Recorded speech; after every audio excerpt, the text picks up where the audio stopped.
Good morning everyone. तो जैसे कि हम आप सबको पता है कि हमारा टॉपिक एड्स चल रहा है, तो उसी से रिलेटेड उससे थोड़ा सा कुछ और आगे बढ़ते हैं। और मैंने ये एक चीज़ देखा, मुझे देख के बहुत अजीब भी लगा, लेकिन मैं आपसे शेयर करना चाहती हूँ। वो ये कि एड्स टॉपिक अभी कंप्लीट नहीं हुआ है, और कंप्लीट होने से पहले ही आप लोगों ने इतने ज़्यादा उसमें मतलब अभी जो चीज़ें मैंने पढ़ाई भी नहीं है उसके बारे में भी आपने पूछना शुरू कर दिया है। ऐसा करना कहीं ना कहीं ठीक नहीं, क्योंकि आपको पता है कि मैं हमेशा से ही आपको लाइन बाय लाइन आपको क्लियर करती आई हूँ, और आई होप आपको सब कुछ लाइन बाय लाइन क्लियर हो भी रहा होगा। तो जितना मैंने पढ़ाया है उसमें से अगर कोई डाउट है तो आप पूछो तो ठीक है, लेकिन जो अभी मुझको पढ़ाना है, जैसे कल मैंने देखा कि एड्स का जो फिगर जो बुक में दिया हुआ है वो मैंने बोला कि भी मुझे वो एक्सप्लेन करना है, लेकिन उसके भी बारे में आपने पूछ लिया। फिर आपने पूरा लास्ट पैराग्राफ तक पूछ लिया, कुछ लोगों ने कैंसर के बारे में भी पूछ लिया। तो ऐसा तो है नहीं कि मैं एड्स मतलब ये सारे बस कल जो जितना मैंने पढ़ा है उतना ही केवल मैं आपको बताऊंगी और बाकी फिर मैं उसको स्किप कर जाऊंगी। ऐसा कभी मैंने आज तक नहीं किया है। जो चीज़ है तो उसको पूरा कंटिन्यूएशन के साथ पढ़ाना है। कोई टॉपिक नहीं समझ में आता है पढ़ाने के बाद तो आप उसको पूछ सकते हो, या मान लो कोई एक दो पॉइंट कभी कभी छूट जाता है, तो अगर छूट गया है, बाय द वे छूट गया, वैसे नहीं छूटता है लेकिन छूट गया है, एनसीईआरटी है, हिंदी है, बहुत टफ हिंदी लिखी हुई है, नहीं समझ में आ रहा है आपको, तो वो चीज़ें आप पूछ के अपने डाउट्स को क्लियर कर सकते हो। ठीक है, मतलब इतना लंबा चौड़ा आपको लेक्चर देने का मेरा संक्षेप में मतलब यही था कि जो चीज़ें आपको अभी पढ़ाई नहीं गई हैं उससे रिलेटेड अभी क्वेश्चंस ना पूछ के, बल्कि जो आपको पढ़ाया जा रहा है, मान लो मैंने आपको आज जो पढ़ाया इसमें से कुछ अगर आपको डाउट है तो आप अपने डाउट्स को पूछो। अब इसके आगे कल भी एड्स ही रहेगा, ठीक है, एड्स कल जाके आपका ख़त्म होगा, तो कल जो भी चीज़ें छूटी होंगी, एड्स की रोकथाम, एड्स का उपचार किस तरह से पॉसिबल है, कुछ एनजीओज़ वगैरह के बारे में आपको बताया जाएगा, तो बहुत सारी चीज़ें आज पढ़ानी है। आज का जो लेक्चर है, आज का लेक्चर ही आपके लिए बहुत ज़्यादा इम्पॉर्टेंट है, क्योंकि इसी से क्वेश्चंस आते हैं। और जब भी मान लो कि अगर आपने एड्स के मॉडल बनाया है तो एक्सप्लेन आपको किस तरह से करना है, कैसे आप एग्जामिनर को समझाओगे, तो उस चीज़ को भी आज आपको समझना है। तो स्टार्ट करते हैं। सबसे पहले आप कल जो मैंने चीज़ें आपको बताई हैं उसका एक थोड़ा सा हम लोग क्विक रिवीजन करते हैं ना, उसके बाद ये जो मैंने यहाँ पे लिखा हुआ है फिर इसको हम आपको समझाते हैं। तो क्विक रिवीजन कैसे, जो एड्स का फुल फॉर्म कल मैंने क्या बताया था, इसी से मैंने टॉपिक को स्टार्ट किया था। तो एड्स का फुल फॉर्म मैंने बताया था एक्वायर्ड इम्यूनो डिफिशियंसी सिंड्रोम, मतलब हमारे एक्वायर्ड इम्यूनिटी में जो डिफिशियंसी आने लगती है वही क्या है, वही एड्स है। ठीक है, दैन एड्स जो होता है किस वायरस की वजह से होता है, तो वो होता है HIV वायरस की वजह से। ठीक है, दैन HIV वायरस किस तरह का वायरस है, तो HIV वायरस एक रेट्रो वायरस है। रेट्रो वायरस क्या होता है, वायरस के बारे में मैंने आपको बताया था कि वायरस क्या होता है, वायरस एक पूर्ण विकसित कोशिका नहीं होती है, वायरस में केवल एक प्रोटीन का कवच होता है और उस प्रोटीन के खोल के अंदर ही उसका जीनोम मौजूद रहता है। जीनोम मतलब जो वायरस होता है उसमें DNA और RNA दोनों मौजूद नहीं रहते हैं, या तो उसमें केवल DNA रहेगा या तो उसमें RNA केवल मौजूद रहेगा। ठीक है, तो जो रेट्रो वायरस है उसमें प्रोटीन का एक कवच होता है और उसके अंदर आपका RNA का एक थ्रेड लाइक स्ट्रक्चर उसमें, या RNA का एक स्ट्रैंड उसमें पाया जाता है। अब ये क्या काम करता है, ये रेट्रो वायरस जो है ये हमारे बॉडी के किन सेल्स को अफेक्ट करता है, तो मैंने बताया था, यहाँ पर मैंने लिखा है, दिख रहा होगा अगर, तो मैक्रोफेज यहाँ पे लिखा है मैंने, मैक्रोफेज और T हेल्पर सेल्स को ये अफेक्ट करता है। मैक्रोफेज और T हेल्पर सेल को इसके द्वारा इन्फेक्शन होता है। कल मैंने आपको एक होमवर्क भी दिया था, वो होमवर्क मैंने आपको ये दिया था कि आपको T हेल्पर सेल के मैंने आपको बताया था कि T सेल्स के कितने टाइप्स होते हैं, उसको एक बार आप पढ़ के आना है, क्योंकि मैं इसको आपको पहले पढ़ा चुकी हूँ। तो एक बार उसका हम लोग उसके बारे में थोड़ा सा पहले समझ लेते हैं। T सेल्स जो होता है, T सेल्स के द्वारा किस टाइप की इम्यूनिटी प्रदान की जाती है, तो CMI टाइप की। CMI मतलब क्या होता है, सेल मीडिएटेड इम्यूनिटी जो होती है वो T सेल्स के द्वारा प्रदान की जाती है। Cell mediated immunity T cells के द्वारा प्रदान की जाती है। अब T सेल्स जो होते हैं वो हमारी बॉडी में 4 तरह के पाए जाते हैं।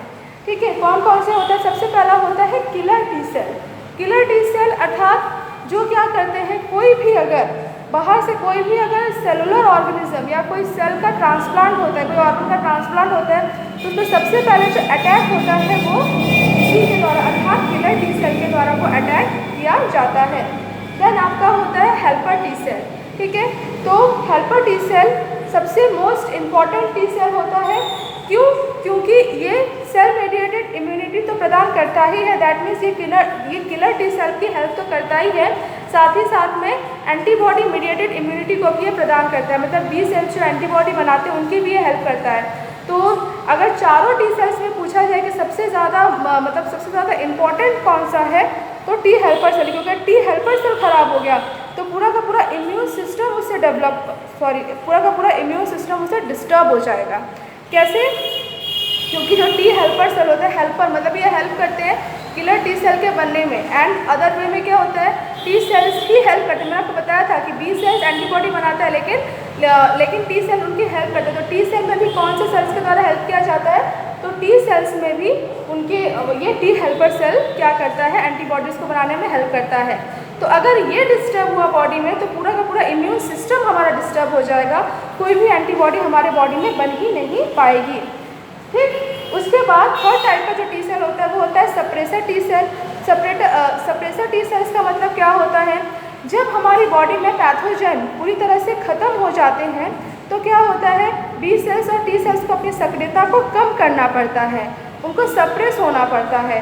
तो वो सप्रेसर टी सेल के द्वारा उनकी सक्रियता को कम करने का काम किया जाता है, क्योंकि अगर वो एंटीबॉडीज़ बनाते रहेंगे और शरीर में पैथोजन है ही नहीं तो फिर क्या फ़ायदा उन एंटीबॉडीज़ के बनने का। ठीक है, तो एंटीबॉडीज़ को अब बनने से रोकना है। ठीक है, तो एंटीबॉडीज़ को बनने से अब रोकने के लिए, जब पैथोजन है ही नहीं, पैथोजन सारे ख़त्म हो चुके हैं, तब एंटीबॉडीज़ की कोई आवश्यकता नहीं है। तो एंटीबॉडीज़ न बनने के लिए क्या होता है, सप्रेसर टी सेल हेल्प करते हैं। देन होता है लास्ट है मेमोरी टी सेल्स। तो मैंने आपको बताया था कि जो एक्वायर्ड इम्यूनिटी होती है वो एक तरह से मेमोरी बेस्ड होती है ना। मान लो एक पैथोजन आया, उसके खिलाफ एंटीबॉडी बनी, कुछ टाइम लगता है उसमें, वही पैथोजन अगर दोबारा बॉडी में एंटर होता है तो एक्वायर्ड इम्यूनिटी के पास एक मेमोरी डेवलप हो जाती है, अब तुरंत वो उसके प्रति एंटीबॉडीज़ का निर्माण वो कर लेता है, तुरंत विद इन ए मिनट उसके खिलाफ एंटीबॉडीज़ का निर्माण कर लेता है। तो ये किसके द्वारा, ये किसकी हेल्प से किया जाता है, तो मेमोरी टी सेल के द्वारा ये काम किया जाता है। तो कॉन्सेप्ट क्लियर हो गया होगा पूरे टी सेल्स के बारे में। जो टी सेल्स होते हैं उसको हम 4 टाइप्स में डिवाइड करते हैं। First of all killer T cell, दूसरा है टी एच सेल जिसको बोलते हैं T helper cell. T helper cell ये मोस्ट इम्पॉर्टेंट है। उसके बाद तीसरा मैंने आपको क्या बताया, तीसरा आपको मैंने बताया सप्रेसर टी सेल, जो कि जब पैथोजन ख़त्म हो जाते हैं तो फिर एंटीबॉडीज़ को बनने से वो रोक देता है बी सेल्स को, और टी किलर सेल को भी सक्रियता को वो कम करता है। द लास्ट वन मैंने आपको बताया मेमोरी टी सेल। अब पढ़ते हैं जो एनसीईआरटी में फिगर दिया हुआ है वो फिगर देखो। सबसे पहले यहाँ पे क्या होता है, ये जो आपका क्या है, ये आपका मैंने बनाया है रेट्रोवायरस। ठीक है, रेट्रोवायरस अर्थात HIV human immuno deficiency virus. ठीक है, ये एक तरह का रेट्रोवायरस है। अब हम केवल रेट्रोवायरस ही में हम बोलेंगे, केवल रेट्रोवायरस का नाम मेरे मुंह से निकलेगा, HIV अब नहीं बोलेंगे, क्योंकि HIV एक तरह का क्या है, रेट्रोवायरस है। ठीक, अब ये जो वायरस है, ये वायरस फर्स्ट ऑफ ऑल हमारी बॉडी में जैसे ही एंटर करता है, कल मैंने आपको 4 माध्यम बताए थे जिसके द्वारा ये वायरस किसी भी ह्यूमन बॉडी में घुस सकता है। पहला क्या था, सेक्सुअली कॉन्टैक्ट के द्वारा, दूसरा क्या था, ब्लड ट्रांसफ्यूज़न के द्वारा, तीसरा मैंने आपको क्या बताया था, तीसरा बताया था निडल के द्वारा, कि मतलब इंजेक्शन अगर किसी को लगता है संक्रमित मतलब इंजेक्शन, और लास्ट मैंने आपको बताया था प्लेसेंटा के द्वारा। तो बच्चा जो होता है वो अपने मदर के एम्ब्रियोनल कॉर्ड से जुड़ा होता है। ठीक है, तो जो भी माता भोजन वगैरह जो भी करती है तो वो बच्चे को भी तो प्राप्त होता है, मतलब बच्चा सांस कैसे लेता है, वो अपने मदर के एम्ब्रियोनल कॉर्ड के द्वारा ही जुड़ा होता है। तो उसी एम्ब्रियोनल कॉर्ड के द्वारा अगर ब्लड पास हो जाए तो फिर वो क्या होगा, बच्चा इन्फेक्टेड हो जाएगा एड्स से। तो अगर किसी भी माध्यम से ये जो वायरस का पार्टिकल है, ये जो रेट्रोवायरस है, ये अगर हम बॉडी में आ जाए तो सबसे पहले ये किसको इन्फेक्टेड करता है। जैसे मैंने जब आपको मलेरिया बताया था तो मलेरिया में मैंने आपको एक चीज़ ये बताया था कि मलेरिया में जैसे ही उसका स्पोरोजॉइट आता है वो तुरंत जाता है यकृत कोशिकाओं के पास, ठीक है, लिवर सेल्स पे जाके वो अपना इन्फेक्शन क्रिएट करता है। सिमिलर वे में, ठीक उसी प्रकार से जब इस वायरस के द्वारा जब इन्फेक्शन होता है तो इन्फेक्शन कहाँ कॉज किया जाता है? इन्फेक्शन किया जाता है मैक्रोफेजेस में। मैक्रोफेज जिसको हम बोलते हैं बृहद भक्षाणु, ठीक है, बृहद भक्षाणु। मैक्रो मतलब बड़ी और फेज मतलब भक्षाणु।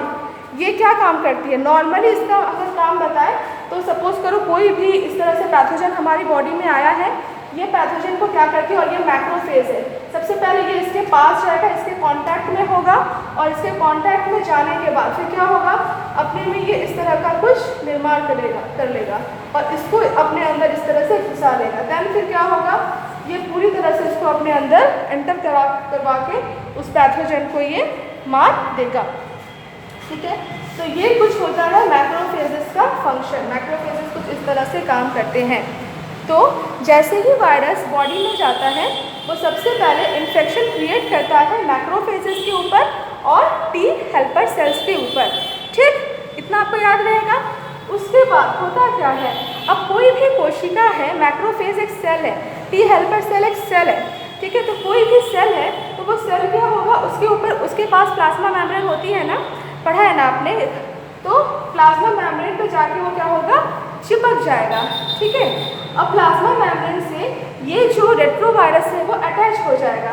देन कुछ टाइम बाद क्या होगा, ये ऊपर की जो प्रोटीन की जो लेयर होती है वो डिसॉल्व हो जाती है, ऊपर की जो प्रोटीन की जो मेम्ब्रेन है वो डिसॉल्व हो जाती है और इसके अंदर का ये आरएनए स्ट्रैंड क्या होता है, कोशिका के अंदर या कोशिका द्रव्य में मुक्त कर दिया जाता है। किसके कोशिका द्रव्य में? मैक्रोफेज के कोशिका द्रव्य में उसको मुक्त कर दिया जाता है। तो यहाँ पे मैंने लिखा हुआ है प्लाज्मा मेम्ब्रेन और यहाँ पे मैंने क्या लिखा हुआ है, साइटोप्लाज्म, यानी कि ये पूरा यहाँ से लेकर यहाँ तक क्या है, साइटोप्लाज्म है, ठीक है। तो आरएनए को क्या कर दिया जाता है, साइटोप्लाज्म में रिलीज कर दिया जाता है। अब यहाँ पे क्या होता है, आपको अगर थोड़ा सा याद होगा, वैसे मैंने अभी तक ये सारी चीज़ें पढ़ाया नहीं है, सेकेंड यूनिट में है। क्या है सेकेंड यूनिट में, थोड़ा सा समझने की कोशिश करो। डीएनए से अगर डीएनए का निर्माण होता है, डीएनए से अगर डीएनए का निर्माण होता है तो उसको हम बोलते हैं रेप्लिकेशन, ठीक है। डीएनए से डीएनए का बनना रेप्लिकेशन। डीएनए से अगर आरएनए का निर्माण हो, डीएनए से किसका, अगर आरएनए का निर्माण होता है तो डीएनए से आरएनए निर्माण के होने को हम बोलते हैं ट्रांसक्रिप्शन, ठीक है। और आरएनए से जब किसी प्रोटीन का या अमीनो एसिड का जब निर्माण होता है या हार्मोन का निर्माण होता है, इस प्रक्रिया को हम बोलते हैं ट्रांसलेशन। तीन चीज़ मैंने आपको भी बताया। फर्स्ट ऑफ ऑल क्या बताया, डीएनए से डीएनए का बनना, इसको हम क्या बोलते हैं, जब डीएनए से डीएनए जब बनता है इसको हम बोलते हैं रेप्लिकेशन, मतलब किसी चीज़ का रेप्लिकेट करना। डीएनए से जब आरएनए जब बनता है इसको हम बोलते हैं ट्रांसक्रिप्शन, डीएनए से आरएनए का निर्माण हुआ। और आरएनए से जब कोई प्रोटीन या अमीनो एसिड का निर्माण होता है तो उसको हम बोलते हैं ट्रांसलेशन, ठीक है। इन सारी चीज़ों के बारे में हम पढ़ेंगे जब हम सेकेंड यूनिट, जो कि मोस्ट इम्पॉर्टेंट यूनिट है, उसके जब हम पढ़ेंगे तो हम इस चीज़ों को भी और आपको क्लियर हो जाएगा। फिलहाल इतना चीज़ आपको क्लियर हुआ होगा। तो यहाँ पर मैंने अभी तक आपको क्या बताया कि जो रेट्रोवायरस है वो मैक्रोफेज के प्लाज्मा मेम्ब्रेन के कांटेक्ट में आता है और कांटेक्ट में आते ही क्या होता है, इसकी प्रोटीन का जो लेयर होता है ऊपर वो क्या हो जाता है, डिसॉल्व हो जाता है। और डिसॉल्व होने से क्या हो जाता है, आरएनए इजीली जो मैक्रोफेज का जो साइटोप्लाज्म है उसके अंदर घुस जाता है। अब आरएनए से यहाँ पे डीएनए का निर्माण होता है। चूँकि डीएनए से जब आरएनए बनता है तो उसको हम बोलते हैं ट्रांसक्रिप्शन, लेकिन यहाँ पे उल्टा हो रहा है। यहाँ पे क्या हो रहा है, यहाँ पे आरएनए से डीएनए का निर्माण हो रहा है, अर्थात यहाँ पे रिवर्स ट्रांसक्रिप्शन की क्रिया हो रही है, ठीक है। यहाँ पे क्या हो रहा है, यहाँ पे रिवर्स ट्रांसक्रिप्शन की क्रिया हो रही है। समझने की कोशिश करो, डीएनए से आरएनए का निर्माण होता है तो उसको हम ट्रांसक्रिप्शन बोलते हैं, डीएनए से आरएनए का निर्माण होता है तो। लेकिन यहाँ पर क्या हो रहा है, यहाँ पर आरएनए से डीएनए का निर्माण हो रहा है, आरएनए से डीएनए का निर्माण हो रहा है। इसलिए प्रोसेस को हम बोलते हैं रिवर्स RT, मतलब रिवर्स ट्रांसक्रिप्शन। और ये किस एंजाइम के द्वारा ये पॉसिबल होता है? तो ये होता है रिवर्स ट्रांसक्रिप्टेज एंजाइम के द्वारा। अब रिवर्स ट्रांसक्रिप्टेज जो एंजाइम होता है वो इसी रेट्रोवायरस के अंदर ही पाया जाता है, ठीक है, इसी रेट्रोवायरस के अंदर ही पाया जाता है। और ये क्या काम करने में हेल्प करता है? तो ये ट्रांसक्रिप्शन में हेल्प करता है, अर्थात RNA से DNA का निर्माण, उस प्रक्रिया को हम बोलते हैं रिवर्स ट्रांसक्रिप्शन। और ये किस एंजाइम की हेल्प से होता है? तो रिवर्स ट्रांसक्रिप्टेज एंजाइम की हेल्प से ये होता है। जब DNA का निर्माण हो जाता है तो DNA जो होता है इनकॉर्पोरेटेड हो जाता है न्यूक्लियस के साथ। कोई भी कोशिका है, मैक्रोफेज है, एक सेल है, ठीक है, मैक्रोफेज एक सेल है ना, तो सेल के अंदर एक केंद्रक तो होता ही है, ठीक है, कोई भी सेल है, ठीक है, और सेल के अंदर केंद्रक होगा, केंद्रक के अंदर गुणसूत्र उपस्थित होगा, अर्थात DNA उपस्थित होगा। तो मैक्रोफेज का जो DNA होता है और ये वायरस का जो DNA होता है, दोनों एक साथ जुड़ जाते हैं, दोनों एक साथ अटैच हो जाते हैं, ठीक है। यहाँ पे इस पोर्शन को, ये वाला पोर्शन जो है, ये सपोज करो कि ये वायरल DNA है और ये क्या है? सेल के DNA के साथ ये जुड़ जाता है, सेल के DNA के साथ ये अटैच हो जाता है, ठीक है। अब आपको पता होगा कि केंद्रक जो होता है वो पूरी कोशिका को नियंत्रित करती है, ठीक है। तो अब क्या करेगा?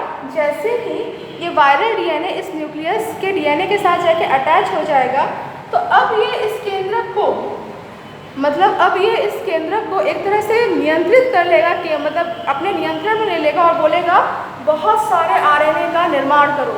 कौन से RNA का? बहुत सारे वायरल mRNA का निर्माण करो, बहुत सारे RNA का निर्माण का काम करना शुरू करो। तो क्या होगा? इस न्यूक्लियस के द्वारा बहुत सारे RNA का निर्माण होना शुरू हो जाएगा। वही RNA जो कि HIV वायरस का RNA है, उस टाइप के RNA का निर्माण करना शुरू हो जाएगा। तो RNA यहाँ पे क्या हो जाएगा? बन के आता जाएगा, और RNA बन के आता जाएगा, और RNA के ऊपर जो प्रोटीन का जो खोल था उसको भी निर्माण करने के लिए वो इस केंद्रक को बोलने लगेगा कि वो जो प्रोटीन था, उस प्रोटीन के लिए जो जो अमीनो एसिड की ज़रूरत है उसका भी निर्माण करना आप शुरू करो। तो उसका भी निर्माण हो जाएगा, और वो जो प्रोटीन होगा वो इस RNA के चारों ओर क्या हो जाएगा? मतलब एक खोल के रूप में आके इसके ऊपर आके चढ़ जाएगा। अब ये जो आपका बना है, ये जो आपका बना है रेट्रोवायरस, ये क्या करेगा? ये दूसरे सेल को, ठीक है, मैंने यहाँ पे लिखा है इन्फेक्ट अदर सेल, ये दूसरे सेल्स को ये इन्फेक्शन क्रिएट करने का ये काम करेगा। मतलब दूसरे, एक तो मैक्रोफेज होगा नहीं ना बॉडी में, हज़ारों मैक्रोफेज होंगे, हज़ारों T हेल्पर सेल होंगे। तो सब फर्स्ट ऑफ ऑल ये मैक्रोफेज को इन्फेक्ट करता है, मैक्रोफेज को इन्फेक्ट करने के बाद फिर T हेल्पर सेल को इन्फेक्शन ये जनरेट करना शुरू करता है। और T हेल्पर सेल जब एक बार इन्फेक्टेड हो जाती है तो हमारी बॉडी का जो पूरा इम्यून सिस्टम है वो पूरा इम्यून सिस्टम गड़बड़ हो जाता है। तो ये जो फिगर है ना, ये इसी के बारे में पूरा दिया हुआ है। तो एक बार मैं क्विक इसका डिवीज़न करती हूँ ताकि आपको पूरी बातें समझ में आ जाए। सबसे पहले क्या हुआ, जो वायरल जो वायरस का जो RNA है वो मैक्रोफेज के प्लाज्मा मेम्ब्रेन के संपर्क में आता है, जिससे क्या होता है? उसका प्रोटीन का आवरण पिघल जाता है, उसका जो रेट्रोवायरस का जो प्रोटीन का आवरण है वो पिघल जाता है, RNA घुस जाता है मैक्रोफेज कोशिका के अंदर। फिर कोशिका द्रव्य में जाते ही उसका रिवर्स ट्रांसक्रिप्शन होता है, दैट मीन्स RNA से DNA का निर्माण होता है। किस एंजाइम के द्वारा? रिवर्स ट्रांसक्रिप्टेज एंजाइम के द्वारा। अब ये जो आपका DNA जो बना है, जब DNA बन जाता है तो वो DNA उस सेल के जो केंद्रक होता है, उस सेल के केंद्रक के DNA के साथ जाके अटैच हो जाता है और कोशिका पर पूरी तरह से ना नियंत्रण स्थापित कर लेता है, और केंद्रक के द्वारा बार बार क्या करता है? वायरल RNA का फॉर्मेशन स्टार्ट कर देता है। साथ ही साथ में जो प्रोटीन आवश्यक है उस वायरस के प्रोटीन को बनाने के लिए, उस वायरस प्रोटीन के कवच को बनाने के लिए, उस प्रोटीन के लिए अमीनो एसिड का भी फॉर्मेशन करना स्टार्ट कर देता है, जिसके द्वारा क्या होता है? RNAs भी बाहर निकलते हैं, प्रोटीन्स भी बाहर निकलते हैं, और प्रोटीन्स RNA को पूरी तरह से एनवेलप कर लेते हैं, जिसके द्वारा एक अगर रेट्रोवायरस आया है तो उससे हज़ारों रेट्रोवायरस किसी तरह से एक ही कोशिका के अंदर फॉर्मेशन हो जाता है। अब ये जो रेट्रोवायरस होते हैं वो other macrophage, other T helper cell पर जाके वो अटैक करते हैं। तो आई होप आज का लेक्चर आपको पूरी तरह से समझ में आया होगा। मेरे समझाने के बाद आप इसको एक बार NCERT के बुक से भी पूरा पढ़ना, और केवल इस टॉपिक में कुछ प्रॉब्लम है तो वो आप क्लियर करना। और अगर सब कुछ क्लियर हो गया है तो प्लीज़ बताना, ताकि मुझे भी अच्छा लगेगा कि आप लोगों को क्लियर है। तो बताना आप लोगों को क्लियर है कि नहीं। ठीक है, थैंक यू।